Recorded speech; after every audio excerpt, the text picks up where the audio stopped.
and Architectural Engineering en el Politécnico de Milano, donde también recibió el Green Ambassador Badge en Green Technologies.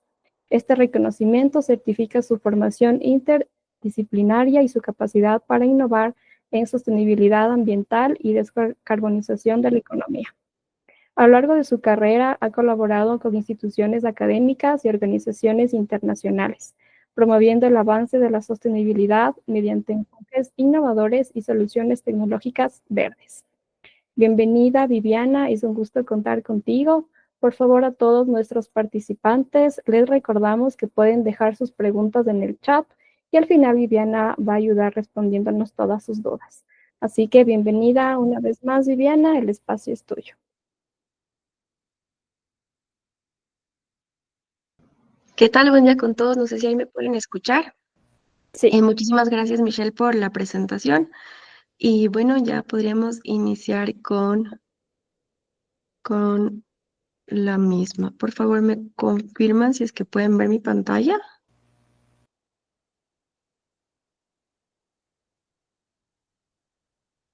Todavía no.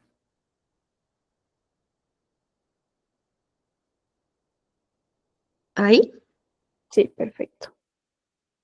Sí, listo. Nosotros vamos a empezar en esta presentación que va direccionada a El secreto del confort.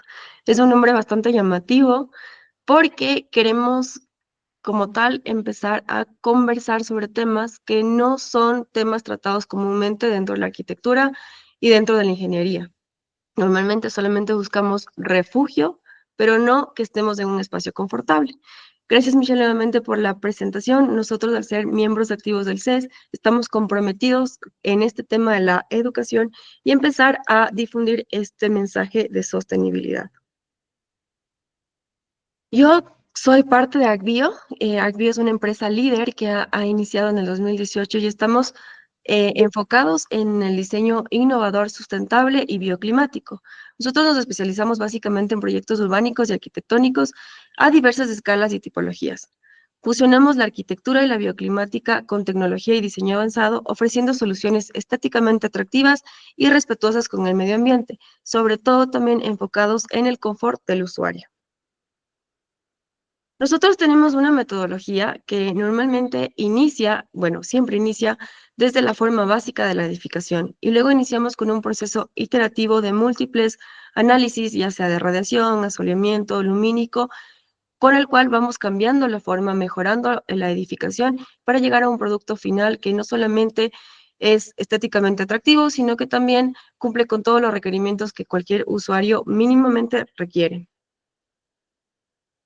Quisiera empezar con una pequeña encuesta, más o menos para saber desde dónde nos están viendo, para interactuar un poco y tener una idea básica sobre su confort en dónde están. Entonces voy a pasarme a un Mentimeter.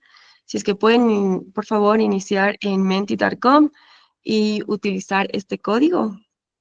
¿Me confirman, por favor, si les está funcionando?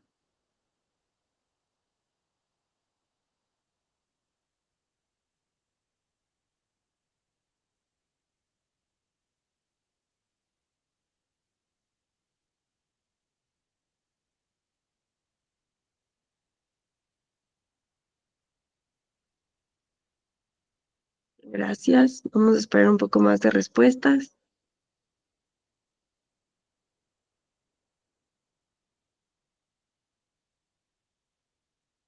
Pueden entrar a menti.com y utilizar este código para ingresar a la...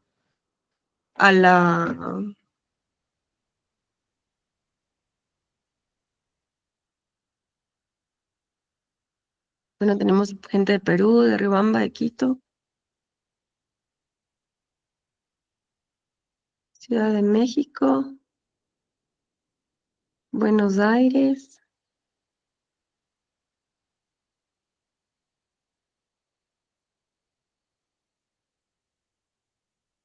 Guayaquil.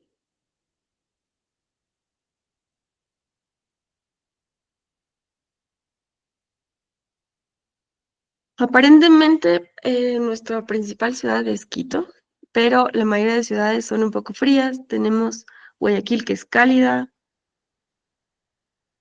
Si les parece, Voy a esperar un par de respuestas más y pasamos a la siguiente pregunta. Quevedo también es cálido. Tenemos una respuesta desde Córdoba, Argentina también.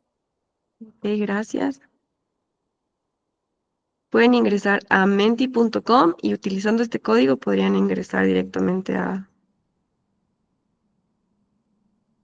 La Tacunga. Ok, bueno, tenemos principalmente Toronto, ciudades un poco frías. En Toronto están ahorita en un spring que debe estar un poco frío. Dicho esto, podemos pasar con la siguiente pregunta, que quisiera que me digan cómo perciben el espacio en el que se encuentran ahorita. ¿Está oscuro? ¿Está claro? ¿Cómo lo sienten?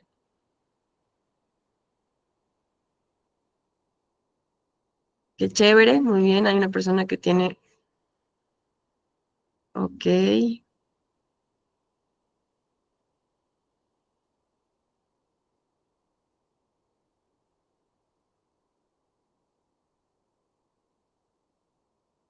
Igual en el chat están poniendo que está muy oscuro, la segunda muy opción. oscuro.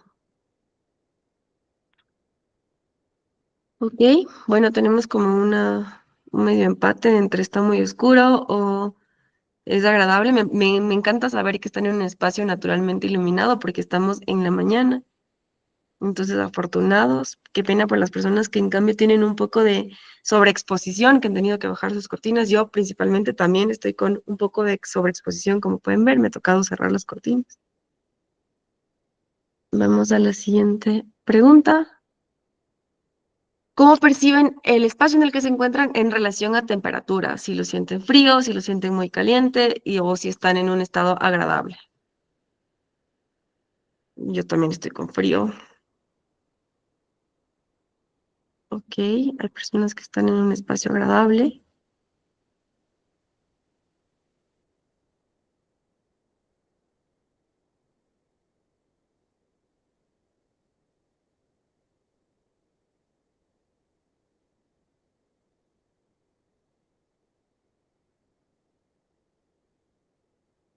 Ok, podemos ver que en su mayoría estamos sintiendo frío, como yo también, que estoy sintiendo frío. Muchas gracias por su participación.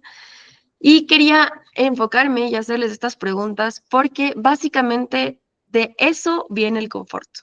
Las personas que están en un lugar oscuro, que han tenido que poner luz artificial en la mañana, están en un espacio que no es confortable. Las personas que se mueren del frío también están en un espacio que no es confortable. Todo esto va a bajar y va a influir en nuestro rendimiento y eso lo vamos a ver más adelante. La percepción del espacio como una temperatura de 18 a 25 grados, que es lo ideal aquí en Quito, tenemos unas ciudades similares que más o menos manejarían la misma temperatura. La iluminación, que fue relacionada a la primera pregunta, que debería estar entre 300 y 500 luxes. Y finalmente, la calidad del aire interior, que es algo que no les he preguntado porque como tal es un poco difícil percibir. Pero existen unos estándares que nos dicen cuánto sería lo máximo que nosotros podríamos tener de concentración de CO2 para que no nos afecte en nuestro desempeño. Estas variables son olvidadas en un 85% de los edificios construidos en Latinoamérica. Realmente nos enfocamos en otras cosas que no son como tal el confort. Priorizan la estética sobre el bienestar humano y eso quiere decir que también se va a ver afectado directamente a la eficiencia energética. Como tal vez ustedes pueden decir, a mí el bienestar humano no me importa, pero estoy segura que que la eficiencia energética sí les va a importar porque eso va directamente a su bolsillo. Y finalmente, la experiencia actual como tal les dice estas preguntas para saber cómo se sienten ahora, para que ustedes mismos se den cuenta que están en un espacio que probablemente no es el mejor o no es el más óptimo. Evaluar su temperatura de confort, la iluminación y la calidad del aire va a ser fundamental para su desempeño en cualquier trabajo que estén realizando o cualquier actividad que estén realizando. Una vez definido que la mayoría no está en una zona confortable, ya sabemos que la mayoría no se encuentra en una zona confortable porque tienen frío, porque han tenido que encender la luz o ha habido unos pocos que están como con un problema de sobreiluminación natural. Hemos definido 5 aspectos principales de los cuales nos vamos a enfocar principalmente en el confort, en 4. que van a ser básicos para asegurar el confort de los habitantes. Son diferentes dimensiones. La primera es el confort térmico. Vamos al siento frío, siento calor. En Quito está establecido que la temperatura de confort térmico va de 18 a 25 grados y que tendríamos que mantener una humedad relativa de 40 al 60%. En estos días lluviosos, la otra vez estaba revisando, llegamos hasta el 80% de humedad relativa en Quito. En Guayaquil normalmente siempre están sobre el 70%. Esto se mide a través de un índice PMV, que es Predictive Mean Value, que es un valor básicamente basado en encuestas, que va de 3, de más 3 a menos 3, siendo más 3 muy cálido y menos 3 muy frío. Establece según una normativa ISO 7730 que deberíamos manejarnos entre menos 0,5 y más 0,5, entre ligeramente frío y ligeramente caliente, para estar confortables. El confort lumínico, en cambio, nos va a dar el nivel óptimo de iluminación que nosotros vamos a requerir para realizar nuestras actividades. Por ejemplo, para oficinas tendríamos que manejar de 300 a 500 luxes y para hacer tareas como más precisas, digamos, tal vez dibujo, de 500 a 750 luxes, con un factor de luz diurna mínimo del 2%. Este mínimo del 2% es cuando ustedes están realizando actividades específicas. Después tenemos el confort acústico. El confort acústico básicamente es el nivel de ruido que tienen en el entorno. También es una molestia. Cuando nosotros vivimos en grandes ciudades podemos escuchar el sonido de los carros, los pitos, y eso también nos va a afectar a nuestro desempeño. Deberíamos tener máximo de 40 a 45 decibeles en espacios residenciales y de 35 decibeles en dormitorios, que es nuestro lugar de descanso. Con un tiempo de reverberación, si se preguntan qué es la reverberación, es el tiempo en el que se mueve la onda de sonido, de 0,5 a 0,8 segundos. También tenemos la calidad del aire. Esto es fundamental. Esto es súper importante. Nosotros tenemos que garantizar una renovación de aire adecuada que va de 0,35 a 0,5 cambios de aire por hora en residenciales. Esto estamos hablando tal vez de dormitorios, pero en cocinas aumenta mucho más. Y de 4 a 6 en espacios públicos. El tema de la renovación de aire adecuado incluso va a determinar qué tan saludable es estar en un espacio. En el tema, por ejemplo, lo que nos pasó con el COVID. También el asegurar los cambios adecuados de aire en nuestro espacio nos va a asegurar tener una concentración de CO2 baja. De acuerdo a las RAE, tenemos que tener menos de 1000 partes por millón de CO2. A partir de eso ya empezamos a tener problemas. Si pasamos los 1500 ya incluso tenemos dolores de cabeza, fatiga. Y también dentro de la calidad del aire está el tema de la humedad relativa, que tiene que estar de 40 a 60%. Esto también porque se empiezan a proliferar patógenos como hongos, bacterias. Y finalmente, pero no menos importante, es el confort ergonómico. Nosotros tenemos que diseñar como arquitectos o tal vez también diseñadores de interiores con una línea basada en estándares antropométricos latinoamericanos. La mayoría de personas que van aquí eran de Latinoamérica. Me parece que hay una persona de Toronto. Bueno, ¿por qué latinoamericanos? Porque somos más pequeños. Normalmente tenemos una altura menor, entonces tenemos otros estándares, otras medidas en el tema de los estándares antropométricos. Por ejemplo, la altura de trabajo debería ir de 70 a 75 centímetros, los pasillos mínimos de 90 centímetros, y tenemos que garantizar espacios accesibles también con pendientes máximas del 8%, esto según el ISO 9241. Después continuamos con, una vez definidos cuáles son los parámetros que nosotros tenemos que contar o que debemos manejar en el tema del confort. Vamos a ver cuáles son los principios de ingeniería bioclimática que vamos a aplicar para poder asegurar estos parámetros. Y aquí he definido 5. Primero, el más básico. En el momento de diseñar nuestra edificación, vamos a iniciar con lo más básico, que es la orientación. La orientación básicamente va a ser el buen posicionamiento, el posicionamiento óptimo de nuestra edificación según la trayectoria solar. Normalmente las fachadas principales deberían estar orientadas hacia el sur cuando estamos en el hemisferio norte y hacia el norte cuando estamos en el hemisferio sur. Como tenemos aquí de ambos hemisferios, entonces nos sirve para ambos. Tenemos que garantizar una desviación máxima para poder maximizar nuestras ganancias solares en invierno. Después el tema de ventilación. La ventilación va directamente ligada a nuestro confort térmico y a nuestro confort, a nuestra calidad del aire interior, mientras que la orientación va ligada a nuestro confort térmico y a nuestro confort lumínico. En el tema de ventilación, tenemos que diseñar flujos de aire natural con el objetivo de reducir el uso de aire acondicionado o ventilación mecánica con velocidades controladas al interior de 0.15 a 0.25 metros sobre segundo. Una velocidad superior podría ya ser molestosa.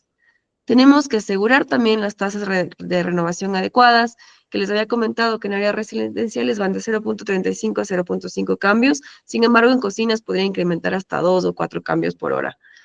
Y en espacios públicos de 4 a 6 cambios por hora. Estos cambios por hora nos va a asegurar el reducir los niveles de CO2. El tercer principio es el aislamiento. El aislamiento va a ser directamente relacionado con nuestro confort térmico, que básicamente es la protección térmica con valores U o valores de conductividad de sus mamposterías o de sus cubiertas o de sus vidrios que sean relativamente bajos para reducir este movimiento del calor interior hacia el exterior o del calor exterior hacia el interior. Tenemos que entender que el calor es el que se mueve.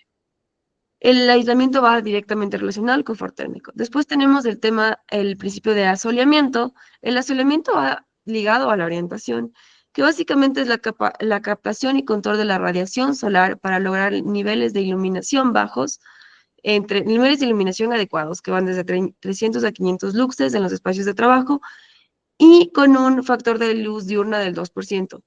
El asoleamiento está relacionado a nuestro confort térmico y a nuestro confort lumínico. Y finalmente, los materiales.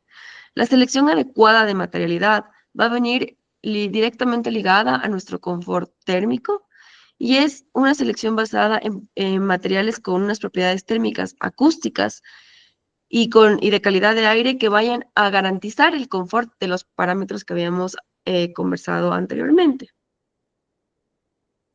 La integración efectiva de estos principios va a permitir que creemos ambientes que respondan a las condiciones climáticas locales mientras satisfacen los parámetros del confort humano en todas sus dimensiones, en esos parámetros que hablamos anteriormente.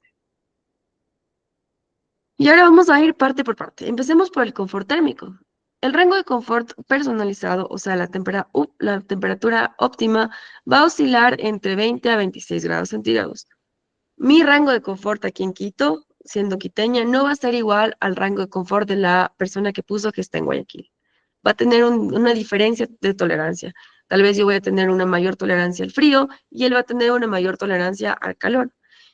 El confort térmico está definido por diferentes modelos. Uno de los modelos y el más común es el modelo de Fanger, que ha definido el confort térmico con diferentes parámetros. Uno de ellos es la actividad metabólica o la actividad que está realizando la persona. No es lo mismo pasar todo el día haciendo ejercicio o estar todo el día en una oficina. Tenemos diferentes actividades y tenemos diferentes cargas por esa actividad. También otro parámetro que se considera en el modelo de Fanger es la vestimenta. No es la misma la vestimenta que vamos a llevar las personas que estamos en Quito, en La Tacunga, en Riobamba, que la vestimenta que están llevando normalmente las personas en Guayaquil o en Quevedo. Por lo cual, Fanger propone un modelo que va siendo, primero, principalmente adaptativo. ¿Qué quiere decir esto? Que la primera respuesta ante nuestro confort térmico tendría que ser tal vez retirarnos una capa de ropa o tal vez cambiar la actividad. Ahí vamos al modelo de Fanger. El potencial bioclimático ecuatoriano relacionado al confort térmico es vario y amplio, porque nosotros tenemos diferentes temperaturas y diferentes pisos térmicos.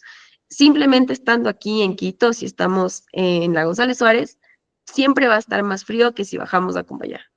El 80% del confort térmico en el Ecuador es alcanzable mediante estrategias pasivas. O sea, probablemente en Guayaquil exista la posibilidad de que ustedes lleguen a tener un confort térmico adecuado sin tener que prender el aire acondicionado. Y probablemente aquí en Quito, de hecho así vivimos, la verdad es que muy pocos tenemos sistemas de calefacción, pero tal vez de una manera cómoda, sin tener que arroparnos demasiado, solamente aplicando estrategias pasivas. Las variaciones de temperatura diurna van de 10 a 15 grados y la radiación promedio va de 4 a 5 kilowatts hora metro cuadrado día. Aproximadamente anual en cubiertas llegamos a tener 1.300 kilowatts hora metro cuadrado al año.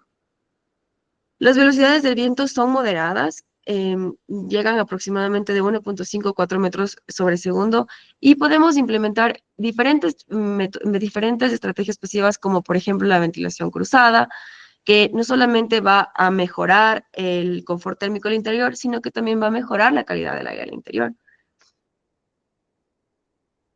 Finalmente, las variables determinantes para el confort térmico van a ser siempre la humedad relativa, que debería mantenerse entre un 40 y un 60%, la velocidad del aire, que al interior debería mantenerse entre 0.15 y 0.25 metros sobre segundo en invierno y 0.5 metros sobre segundo en verano, y la temperatura media radiante de las superficies deben equilibrarse con una temperatura del aire de más o menos 2 grados centígrados para evitar asimetrías radiantes superiores a 5 grados centígrados, que generan disconfort localizado. ¿Qué quiero decir con esto? Va a haber un sector de su casa que probablemente va a estar mucho más caliente que otro, y eso se va a deber probablemente a su orientación o probablemente a su exposición solar durante el día. Perdón. Me disculpa, por favor, estoy un poco agripada. Continuamos con, bueno, ya vimos referente al confort térmico, vamos a continuar con la calidad del aire interior. El problema actual es que edificios herméticos con concentraciones superiores de CO2 a 1000 partes por millón y niveles de CO2 que exceden los 500 microgramos metro cúbico. Lo que está pasando actualmente, por ejemplo, en edificios de aulas o en oficinas, es que al tener mucha gente concentrada, empezamos a emitir CO2 por nuestra respiración propia. Por lo cual, nosotros tenemos que asegurar que nuestro espacio tenga una concentración de CO2 menor a los 1000 partes por millón.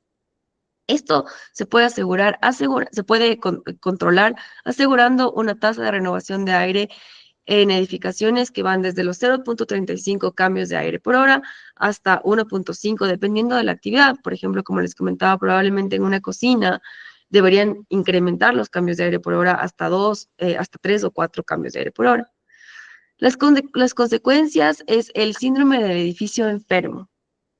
Todas las personas, cuando empieza a pasar, cuando no tenemos una correcta ventilación, pasa que en nuestra oficina una persona se enferma y todos nos enfermamos. Es porque está faltando una renovación de aire adecuada. Aparte de eso, el tener unas altas concentraciones de CO2 va a hacer que ustedes tengan una reducción en su productividad del 15 al 20%. Entonces, si tenemos aquí personas que trabajan en oficinas, probablemente sí tienen el derecho de decirle a su jefe, por favor, necesitamos tener más ventanas porque no estamos siendo productivos, porque nuestra concentración de CO2 no es la adecuada. Incrementa en un 30% las alergias, incrementa la fatiga cognitiva, es decir, su cerebro no va a funcionar correctamente tras 4 horas de exposición y deterioro. Y normalmente eso es a lo que estamos sometidos.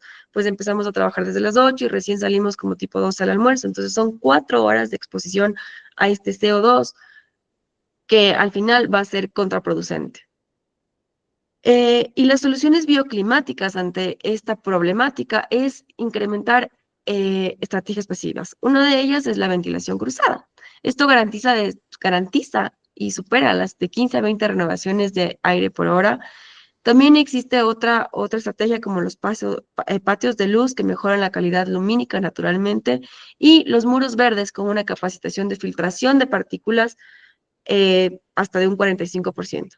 Y la regulación de la humedad entre el 40 y el 60%. Existen algunas oficinas que ya saben tener humidificadores. Esto para asegurar el rango óptimo para prevenir estos problemas respiratorios, como el que yo tengo, por ejemplo. El confort acústico. El confort acústico es esencial para el bienestar. Espacios mal diseñados pueden generar estrés crónico, reduciendo la concentración hasta un 66% y aumentando errores cognitivos en un 35%. Estudios realizados en Quito demuestran que edificaciones en avenidas principales experimentan niveles de ruido exterior de 75 a 85 decibeles, exigiendo aislamientos mínimos de 35 decibeles para mantener niveles interiores aceptables. Les había dicho que el rango de confort va de 40 a 50 decibeles. Imagínense, todos los que trabajamos en las shiris, escuchamos todo el ruido de las shiris, de la campaña electoral, y eso molesta, eso no nos permite concentrar. Nuestro rendimiento baja por ese tipo de problemas, porque estamos sometidos a este ruido constante que nos estresa, que no nos permite concentrarnos. Les había comentado, los niveles óptimos van de 35 a 40 hasta 50 decibeles en espacios de descanso de 35 a 40 y en oficinas de 40 a 50. De 25 a 30 en hospitales, porque facilita la recuperación de los pacientes, y la norma ecuatoriana INEN 1126 establece máximos de 45 decibeles para zonas residenciales diurnas y de 35 decibeles para zonas residenciales nocturnas, mientras que en espacios educativos el máximo recomendado es de 40 decibeles. La percepción auditiva. El oído humano percibe entre 20 a 20.000 hercios con una mayor sensibilidad entre 500 y 4.000 hercios. Los sonidos por encima de los 85 decibeles causan un daño, o sea, ya empiezan a dañar permanentemente su tejido auditivo tras 8 horas de exposición continua, reduciendo así la capacidad auditiva de 2 a 5 decibeles por año. Entonces, las personas en fábricas que están expuestas a estos altos decibeles eventualmente se van a quedar sordos. El aislamiento acústico es una solución que va a reducir la transmisión de sonidos entre espacios mediante materiales densos y multicapa. Las paredes de 15 centímetros de ladrillo macizo ofrecen un Sound Transmission Class de 45 a 50 decibeles, mientras que sistemas constructivos con aislamiento exterior mejoran aislamiento hasta un 30% con solo 5 centímetros adicionales. El acondicionamiento acústico como tal controla la reverberación que les comentaba, que es el movimiento de la onda de sonido, y mejora la calidad sonora dentro del espacio. Los tiempos de reverberación óptimos son de 0.8 a 1 segundo para aulas y de 1 a 2 segundos para salas de conciertos. 0.5 a 0.7 para las oficinas abiertas. Los elementos difusores con profundidad de 5 a 15 centímetros evitan estos ecos flotantes en frecuencias medias. Como tal, estos ecos flotantes también son una molestia para nuestra audición. Las soluciones bioclimáticas ecuatorianas incluyen barreras vegetales con especies nativas y o endémicas como el arupo, por ejemplo, o el pumumanqui, que atenuan de 5 a 10 decibeles. Es decir, o sea, si es que en mi calle alcanzamos los 85 decibeles, vamos a poder reducir a 70 decibeles. Materiales porosos elaborados con fibras de totora o cabuya con coeficientes de absorción de 0.5 a 0.9 y configuraciones espaciales tipo claustro que reducen hasta 25 decibeles del ruido exterior. Los sistemas constructivos vernáculos como el bahareque mejorado ofrece aislamiento acústico de 42 a 47 decibeles con espesores de 15 centímetros comparable a muros de hormigón tradicionales de 25 centímetros. Entonces, dentro del Ecuador tenemos diferentes especies como cobertura vegetal que nos van a ayudar a reducir, a reducir los decibeles y también otras soluciones constructivas tipo aislamiento. Ahora vamos con la cuarta parte, que es el confort lumínico. Disculpen. El confort lumínico equilibra la luz natural y artificial para crear espacios saludables y funcionales, considerando factores psicofisiológicos y técnicos que influyen en la percepción visual del entorno construido. El confort lumínico se mide principalmente con dos tipos de unidades. El primero podría ser el factor de luz diurna, que es el DLF. Eso está en la norma como tal y está basado en estándares internacionales. Recomienda un DLF mínimo de 2%, por ejemplo, para estudios, 5% para oficinas y 6% para laboratorios. En Quito, porque tenemos una alta radiación al estar en la línea ecuatorial, requerimos estrategias de control solar como aleros o como louvers, de 60 a 80 centímetros que permiten aprovechar la luz sin generar deslumbramientos, o sea, generar luz difusa. Más adelante vamos a ver casos de estudios que explican esto de mejor manera. Los niveles de iluminación luxes, la norma técnica ecuatoriana NT INEN ISO 89951 establece que requerimos 500 luxes para oficinas, de 300 a 500 luxes para aulas, dependiendo de la actividad, porque no es lo mismo estar en un aula de clase normal que estar en un laboratorio, de 100 a 150 luxes para circulaciones, de 1000 a 1500 luxes para áreas médicas de precisión. Esto se alcanza ya con luz artificial. En edificios patrimoniales del centro histórico, donde las ventanas suelen cubrir solo el 15 o el 20% de la fachada, se requieren sistemas complementarios de iluminación cenital o patios internos.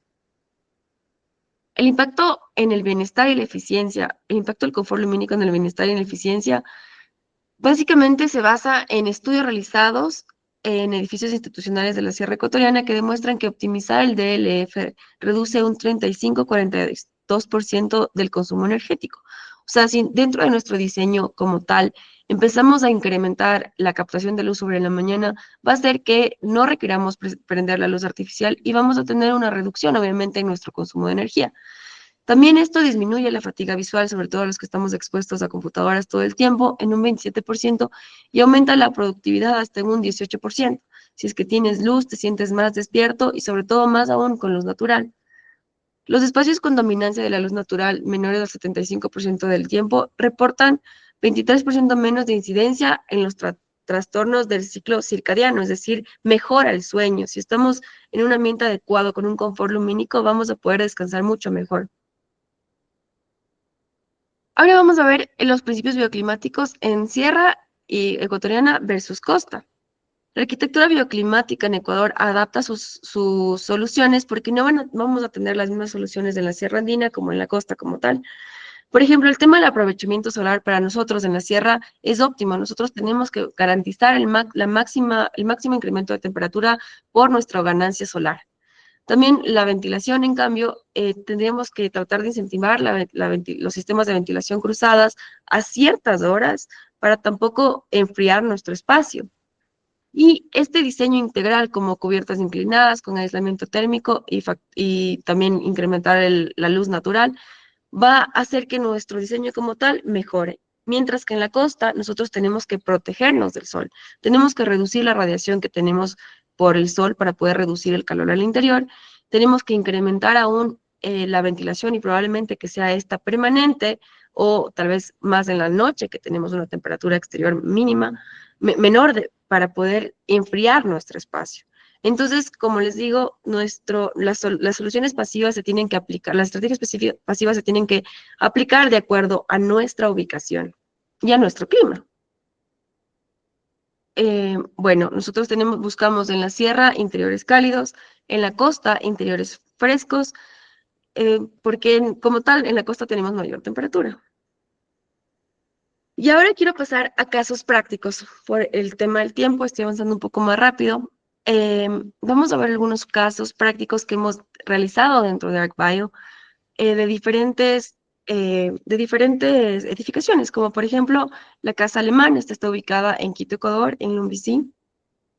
Y nuestro proceso de diseño, como les explicaba, la metodología al inicio, va desde el análisis de forma y con nuestras diferentes iteraciones hemos logrado llegar a un consumo de energía de 357 kilowatts hora metro cuadrado año, cuando normalmente estamos hasta 752 kilowatts hora metro cuadrado año. ¿Qué quiere decir esto?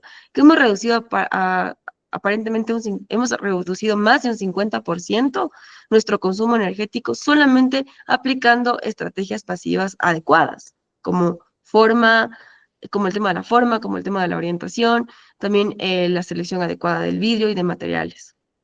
Aquí podemos ver cómo se está comportando esta edificación. Por ejemplo, podemos ver un poco de ventilación natural, como podemos ver en esta parte. También tenemos una cantidad adecuada de luz de DLF. Podemos ver que llegamos al 2%, es lo que les había mencionado inicialmente. Podemos ver que la radiación al interior llega aproximadamente a 320 kilowatts hora metro cuadrado, que es bastante bajo para la radiación que nosotros tenemos en Quito. Todo esto solamente aplicando estrategias pasivas. Por aquí, por ejemplo, tenemos un túnel de luz para incrementar la luz artificial al interior. Ahora tenemos el caso práctico de Ubud La Arena. Es un caso que probablemente ya lo habían visto antes con nosotros, pero ahora me quiero enfocar más que nada en las estrategias que nosotros aplicamos para el confort térmico.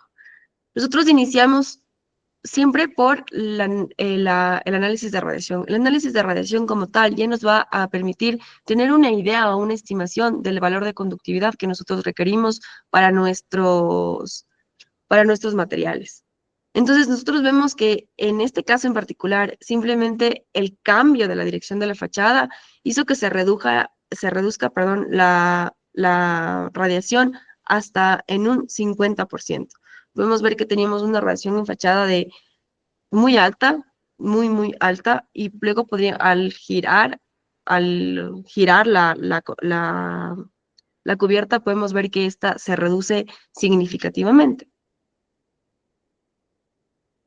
Para lo cual se tomaron diferentes tipos de materiales y se inició en nuestro caso base, digamos, tenía los materiales más básicos como vidrio laminado, regular, una losa de hormigón, pisos de cerámicas, paredes externas e internas de bloque, que es lo más común, y tal vez algún recubrimiento de yeso y una cubierta metálica sin ningún tipo de aislamiento. Mientras que en el caso de optimizado, nosotros cambiamos el techo con aislamiento, mejoramos la pared, igual incrementamos el aislamiento, cambiamos el tipo de vidrio, buscamos un tipo de vidrio con una conductividad menor, y el cambio integral de techo, pared y vidrio hizo que nosotros lleguemos a un caso optimizado con una reducción, ya vamos a ver más adelante, de hasta, por ejemplo, la combinación, nosotros podemos notar que la combinación del cambio de pared y vidrio representan del 16 al 26% del desempeño técnico. Entonces, nuestra pared y nuestro vidrio no tenían mayor incidencia, pero nuestra cubierta sí tenía una incidencia de hasta el 68%, por lo cual nosotros necesitamos sí o sí incrementar el aislamiento en la cubierta.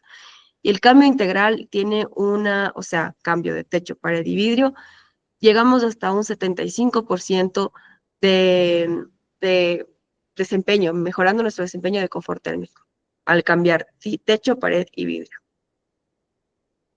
Después tenemos otro caso práctico, que es la central de transferencia, no sé si tal vez está conectado aquí, es desarrollado por P8 Arquitectos. Este es un centro para buses, una estación de buses. En este caso yo quería enfocarme más en el confort lumínico. Aquí, como diseño inicial, nosotros teníamos que nuestra cubierta era completamente abierta y permitía el paso de luz. Y podemos ver que en este vestíbulo llegamos a unos niveles de DLF altísimos, superamos el 2%. Llegamos hasta 20, 34 DLF, 34% de factor de luz diurna.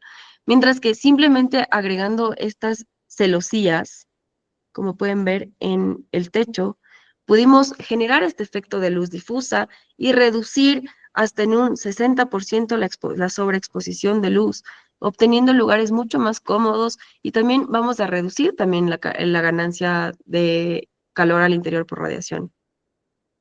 Y son soluciones pasivas sencillas que hemos aplicado. Dentro de este caso de estudio también analizamos el confort del aire interior. Nosotros habíamos propuesto dos casos. El primero solamente era mantener las puertas abiertas, y el segundo caso era elevar la cubierta para incrementar el flujo de aire. Nosotros logramos incrementar el flujo de aire al interior gracias a este efecto chimenea que se produjo al levantar la cubierta. ¿Por qué era tan importante esto? Porque al ser un central de transferencia tenemos muchísimas personas que van a estar ahí.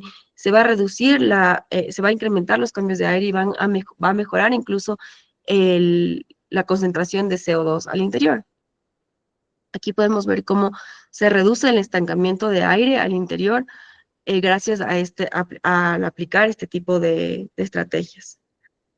Y finalmente, este caso va direccionado a el confort acústico. Este es un caso práctico de Unión Matriz, ubicado en Ambato, Ecuador, y se aplicaron diferentes estrategias para poder reducir la cantidad de ruido que se tenía al exterior. Se encontró una falta de protección solar, control climático inexistente. Esta fue una intervención en un edificio ya existente. Al interior, y podemos ver que en el tema de confort acústico se diseñó una barrera vegetal, como lo pueden ver aquí, para reducir aproximadamente el 50% del ruido que teníamos inicialmente. pasando de un promedio de 75 decibeles a 35 decibeles. Es decir, ahora los estudiantes iban a tener un confort acústico adecuado al interior, sin tener estas distracciones.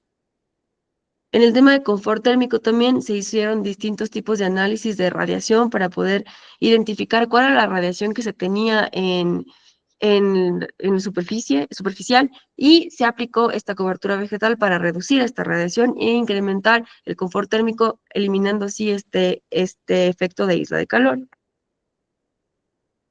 Listo. Si ustedes se preguntan cuáles son las herramientas que nosotros utilizamos para modelar confort térmico, como tal, utilizamos Energy Plus.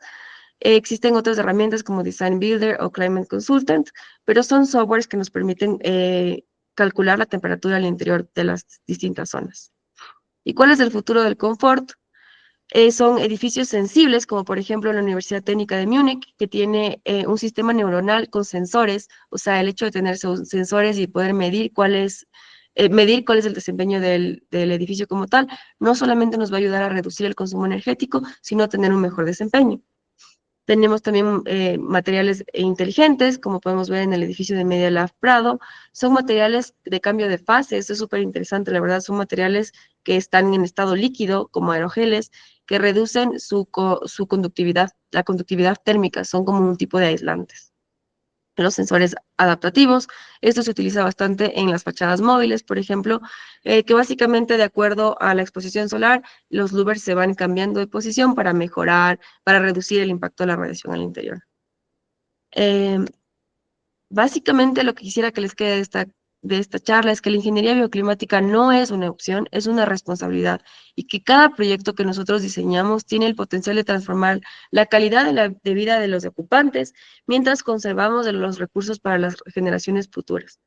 El confort es cuidado, el clima es su aliado y los espacios deben funcionar en un perfecto equilibrio. Muchas gracias por su atención. Perdón si tuve que ir un poco más rápido.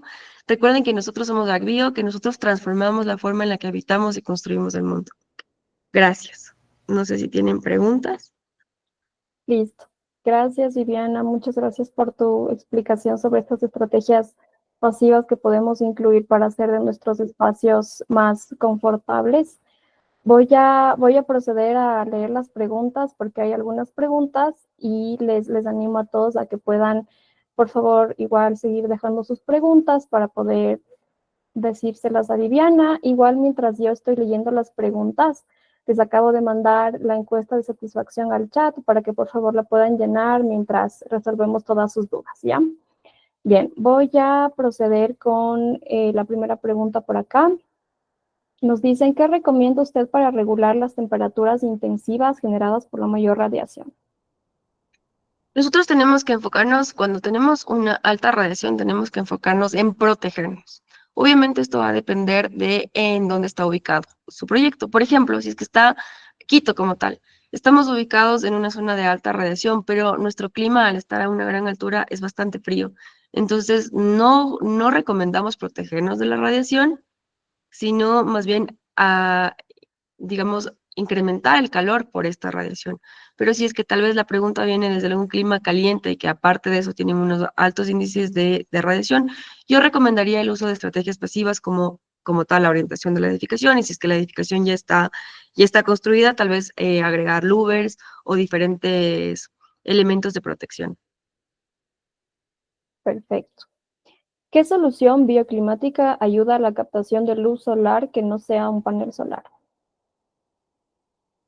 Mucho. Nosotros vemos a los paneles solares netamente como generación de energía, o a la luz solar como generación de energía. Pero si es que ustedes se ponen a ver desde una estrategia pasiva y no activa, la luz solar o la radiación solar también incrementa la temperatura al interior, haciendo que se reduzca el uso de calefacción, por lo tanto se reduce el consumo de energía. No sé si me entienden. Lo importante aquí es entender que se puede maximizar el uso de la radiación solar, no solamente en paneles, sino permitiendo que la luz entre o que la radiación entre, que incrementa la temperatura al interior, ya tienes una reducción en tu uso de calefacción, por ejemplo. Ok, Ya es una perfecto, reducción en energía. chévere. Luis nos pregunta, en un país con una diversidad climática tan marcada como Ecuador, ¿cómo podemos diseñar normativas bioclimáticas que no se queden en lineamientos generales, sino que realmente se apliquen con eficacia en territorios tan distintos como la Amazonía, la sierra y la costa, considerando además la presión del crecimiento urbano desordenado y los intereses del sector inmobiliario? El tema de normativa como tal, cuando nosotros desarrollamos una norma, tendríamos que desarrollar no una regla, sino una norma. Tenemos que desarrollar una norma que se pueda aplicar en todos los aspectos. ¿Qué quiere decir?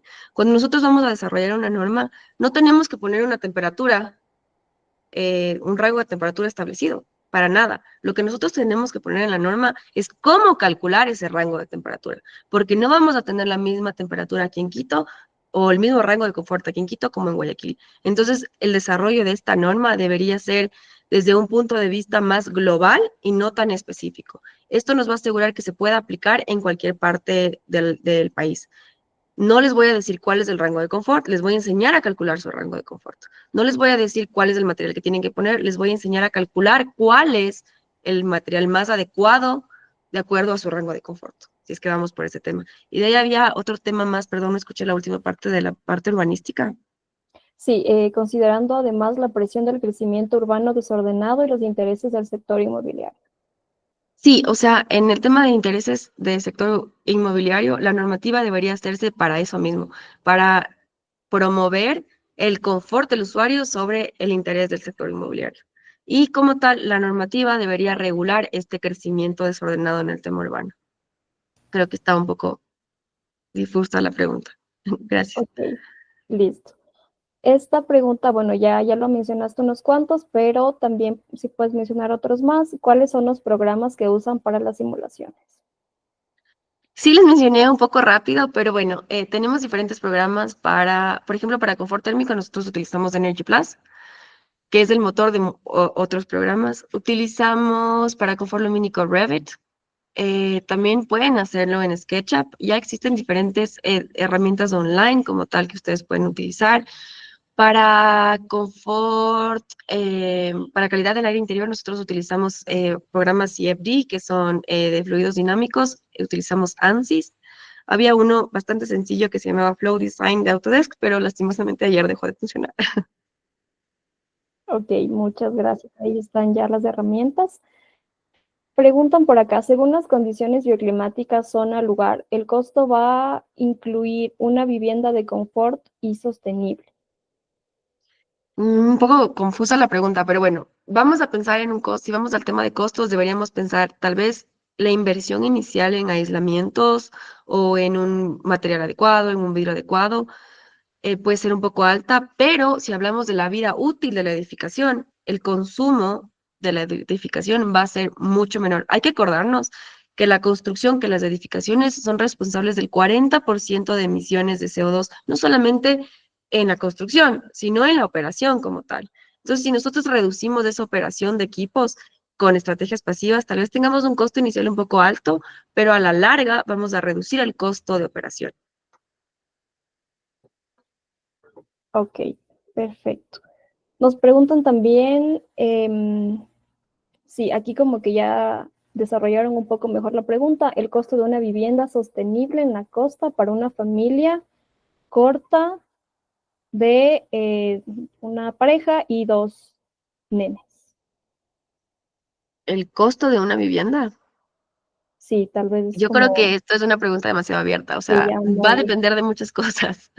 Va a depender del tamaño de la vivienda, va a depender del barrio en el que se desarrolle la vivienda, o sea, va a depender de muchas cosas. Pero lo que yo les podría recomendar es que para reducir su costo, antes, en la etapa de diseño, ustedes traten de implementar la mayor cantidad de estrategias pasivas.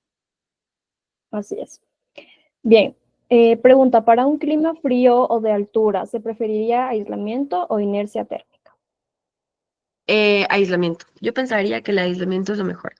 ¿Por qué digo eso? Porque, por ejemplo, hablamos de este clima en Quito. En Quito nosotros tenemos una alta radiación que permite incrementar el calor al interior. Si nosotros logramos con el aislamiento que el calor al interior se contenga, vamos a tener un mejor desempeño. Ok, perfecto. Nos preguntan cuáles son las ventajas y recomendaciones de las construcciones más sostenibles para el país. ¿Cuáles son las ventajas y recomendaciones de las construcciones más sostenibles? Sí, A ver, yo lo vería desde este punto a esta pregunta. Ustedes no son sostenibles por poner paneles solares. No son más sostenibles por poner un panel solar. Eso no les hace sostenibles. Sostenible sería que ustedes vayan a encontrar un equilibrio adecuado entre la aplicación de estrategias pasivas para reducir su consumo energético. Entonces, las estrategias que yo recomendaría sería la correcta aplicación de estrategias pasivas y decía estrategias y la otra era, las recomendaciones y la otra pregunta era, ventajas y y recomendaciones. la ventaja sería una reducción en el costo de operación de tu edificio. Exacto. Muy bien. Tenemos acá una sugerencia de Henry. Nos dice, sugiero que usen productos ecuatorianos que ya presentan mejores propiedades termoacústicas sin que cueste más. Sí, totalmente. Me encanta esa recomendación. De hecho, sí, me he topado con algunas fichas técnicas. Sin embargo, también me he topado que algunos proveedores no cuentan con toda la información de la ficha técnica.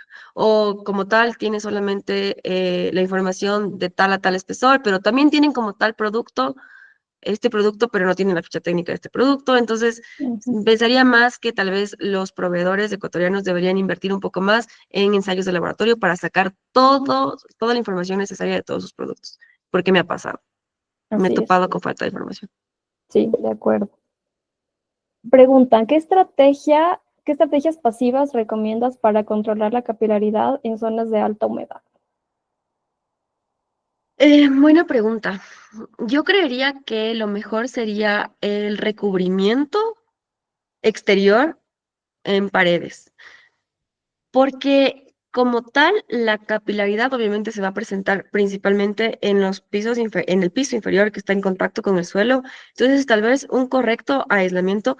Existe unas membranas que se llaman vapor barriers que aíslen a la edificación contra el sustrato, podría reducir bastante este tema de humedad. Ok, perfecto. Nos preguntan, ¿cuál metodología de diseño bioclimático ha sido la mejor de acuerdo a su experiencia? ¿Podría recomendar fuentes de información, autores? Gracias.